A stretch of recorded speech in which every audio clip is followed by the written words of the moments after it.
Noson tân gwyllt. Roedd hi'n noson tân gwyllt ac roedd Medi yn gyffrous dros ben. Cerddai gyda'i chwaer fawr Mai gan fwntio o droed i droed ar hyd y stryd. Noson tân gwyllt oedd hoff wyl Medi, roedd hi'n ei garu hyd yn oed yn fwy na'r Nadolig. Ac o'r diwedd roedd Mai yn ddigon hen i fynd â Medi i weld y tân gwyllt ar ei phen ei hun. Wyt ti'n siŵr bod ti'n gwybod ble ni'n mynd, holodd Medi. Wrth gwrs, meddai Mai gen roliau llygaid, ac mae gen i fap ar fy ffôn jyst rhag ofyn. A ti'n siŵr bod gen ti ddigon o arian i brynu siocled poeth, gwiriodd Medi.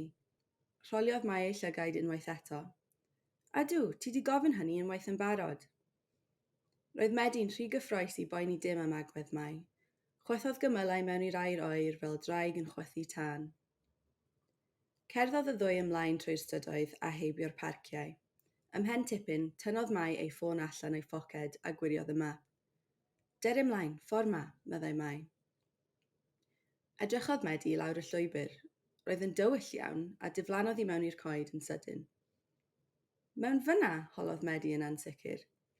Ie, mae'n shortcut, dere.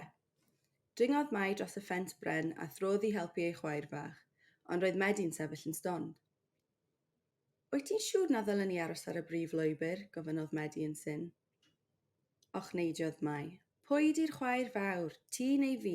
Paid poeni, byddwn ni'n cyrraedd y tân gwyllt yn gynt os ewn i ffordd ma. Iawn, meddai Medi yn swil, a cafodd helpu chwaer fawr i ddringo dros y ffens. Roedd y llwybr yn dywyll iawn. Daliodd Medi'n dyn yn llaw Mai a syllodd ar ei thraed yn y mwd. Ymhen dipyn, clywodd sŵn rhyfedd yn y coed. Neidiodd yn sydyn. Be oedd hwnna? Just ty llian, meddai Mai, ond roedd hi'n edrych yn nerfus. Ydyn ni bron yna, gofynnodd Medi. Na i wirio'r map eto, meddai Mai. Tynnodd ei ffôn o'i phoced. Gwasgodd y botwm, ond roedd y sgrin yn dywyll. Gwasgodd hi'r botwm eto. Doedd dim byd yn digwydd. O na, dim batri, cwynodd Mai. Suddodd stumog Medi fel carreg drom. Paid poeni, fi'n gweld golau o'n blaenau, meddai Mai. Dere! Wrth ymlwybro trwy'r coed, roedd golau oren fel tân yn disgleirio ar y brigau. Dilynodd Medi ei chwaer fawr yn ofalus. Clywai gerddoriaeth ffidil yn yr air. Yna, stopiodd yn stond. Safai'r ddwy ar ochr cae bach. Yng nghanol y cae, roedd coel cerdd enfawr yn llosgi. O gwmpas y fflamau, yn y gwair gwlyb, dawnsiau llwyth o bobl bach brydferth. Pobl rhyfeddol yr olwg gyda gadenydd mawr ar eu cefnau. Roedden nhw'n edrych fel. Tylwyth teg, sibrydodd Medi. Ble, meddai Mai'n uchel.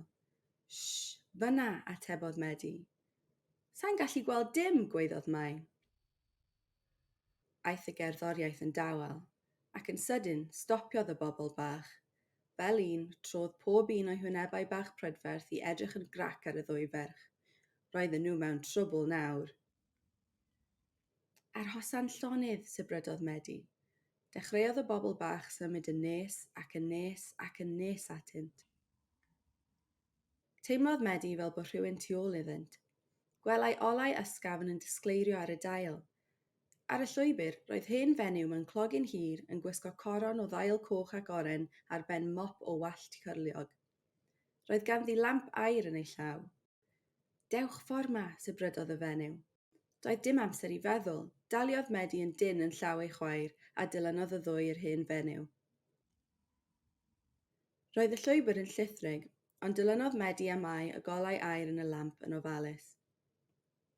Cyn hir, roedden nhw nôl ar y llwybr.